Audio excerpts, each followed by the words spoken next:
Bonjour à tous. Aujourd'hui, la vidéo s'appelle La joie de vivre. La joie de vivre, c'est une joie pas si simple à comprendre. Il ne s'agit pas de joie exubérante.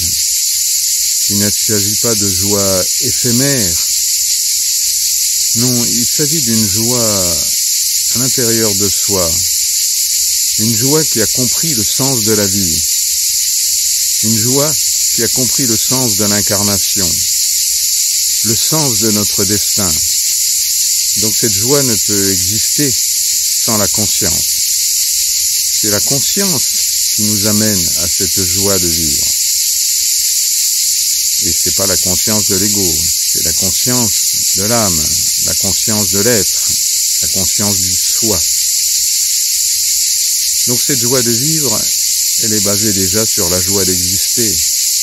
Puisque c'est nous qui l'avons choisie, vous comprenez bien que ce serait aberrant de ne pas aimer cette joie d'exister.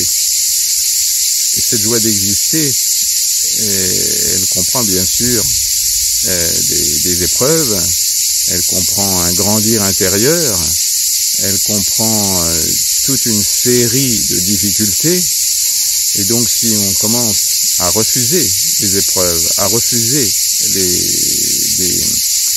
les difficultés, à refuser la souffrance intérieure, cette joie de vivre, elle ne peut pas exister. C'est juste un pansement, peut-être provisoire, mais ça n'a rien à voir avec la vraie joie de vivre.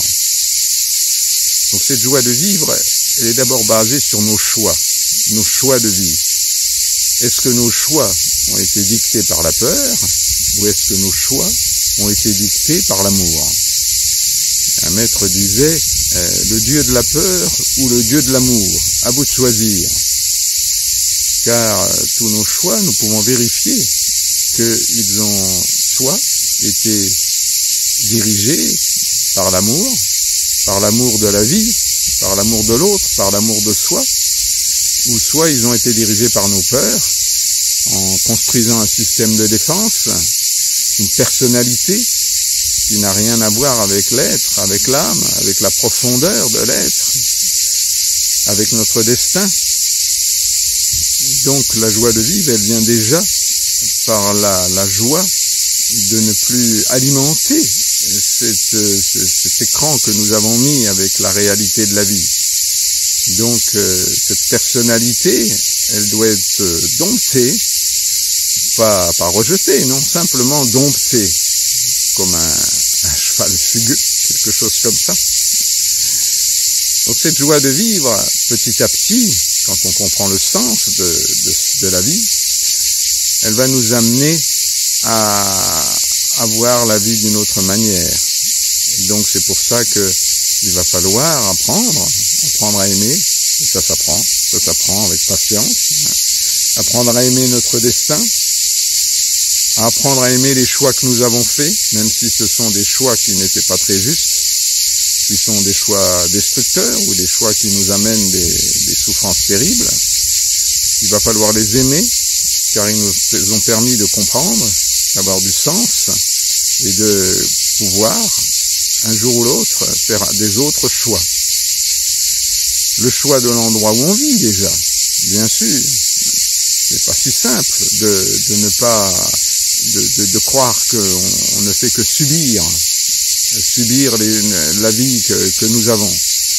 Nous avons des choix à faire. Ils sont toujours douloureux, les choix. Il ne faut pas croire qu'un choix qui fait grandir, un choix qui nous fait exister, qui nous fait donc rejoindre notre destin, soit facile. Ça, c'est pas possible.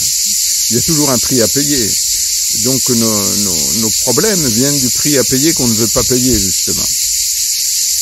Et donc ces choix, qui peuvent être douloureux, amènent la joie de grandir, la joie de enfin comprendre la vie telle qu'elle est, et donc de faire de notre vie quelque chose qui va être beaucoup plus juste par rapport à notre destin, pas par rapport aux voisins, ou par rapport à ce qu'on voudrait nous inculquer, non.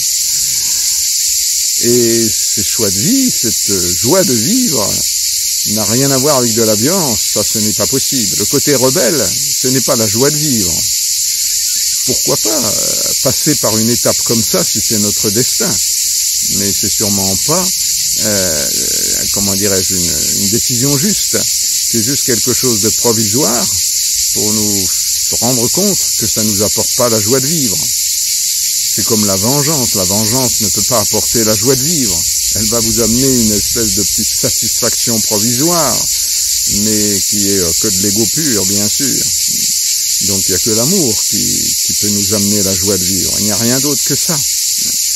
Donc quand je vois par exemple tous ces gens qui ont subi des traumatismes et qui ne rêvent que d'une chose, c'est de vengeance, de pouvoir condamner et de croire que ça va les guérir. C'est une aberration la plus totale. Il n'y a que l'amour qui guérit, rien d'autre. Et même le pardon ne guérit pas, parce que le pardon, c'est comme si c'est de l'ego. C'est au-delà du pardon, c'est l'amour. L'amour de la vie, l'amour de nos épreuves. Comme si on pouvait ne pas avoir eu ces épreuves-là. C'est pas possible. C'est toutes nos épreuves sont inscrites dans notre karma, dans notre destin. Donc si on ne comprend pas le sens, et on peut se faire aider, mais en méditant, on peut trouver le sens. Et tant qu'on est dans la colère, dans la révolte, on ne peut pas trouver le sens.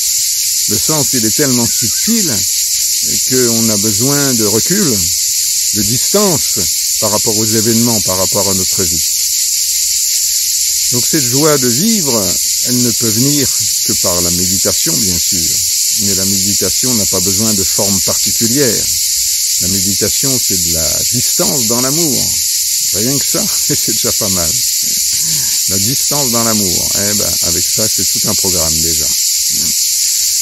Et ensuite, on peut découvrir petit à petit cette joie de vivre, mais sûrement pas la joie de ne pas souffrir. J'avance dans mon chemin et tous les jours, je vis des tristesses, des épreuves que je croyais dépasser depuis longtemps, mais qui sont encore à des niveaux encore plus subtils qu'avant, pour me faire encore grandir et comprendre ce que j'ai encore à lâcher, à construire, à consolider à l'intérieur de moi, pour être encore plus adulte, plus mature, plus heureux, bien sûr, car c'est le but, c'est d'être heureux. Donc notre vie, c'est à nous de la construire, et non pas de la subir. Donc il y a des choix à faire. Et ces choix sont très difficiles, car souvent c'est l'ego qui va choisir. L'ego, c'est l'orgueil, c'est la peur de souffrir, la peur de manquer, la peur d'être seul, d'être abandonné, d'être trahi, d'être humilié. Toutes ces peurs-là ne sont que des infantilismes qui nous amènent pas à la joie de vivre. Provisoirement, pourquoi pas, et si on a ça à vivre, il faut le vivre. Mais ce n'est pas ça la direction de notre chemin intérieur. Pour arriver à cette joie de vivre, cette joie d'exister, cette joie d'en accepter toutes les facettes, quoi qu'il arrive dans notre vie.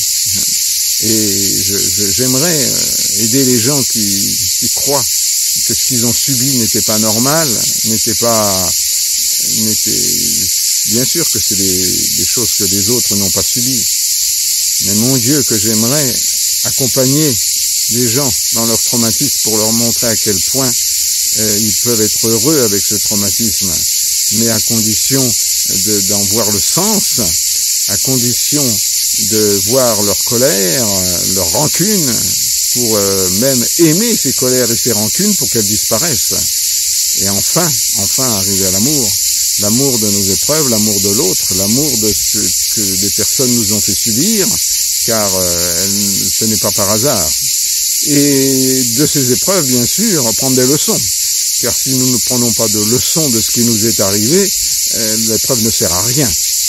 Donc c'est bien les leçons de nos épreuves qui nous permettent de trouver cette joie de vivre.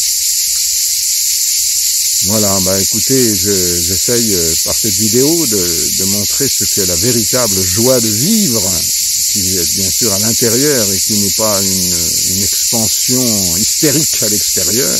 Hein. Et je vous encourage à faire vos choix courageux dans l'amour de vous-même, l'amour des autres, l'amour de la vie, l'amour de votre destin, de votre naissance, de vos parents, de vos épreuves. C'est la seule façon de trouver la véritable joie de vivre.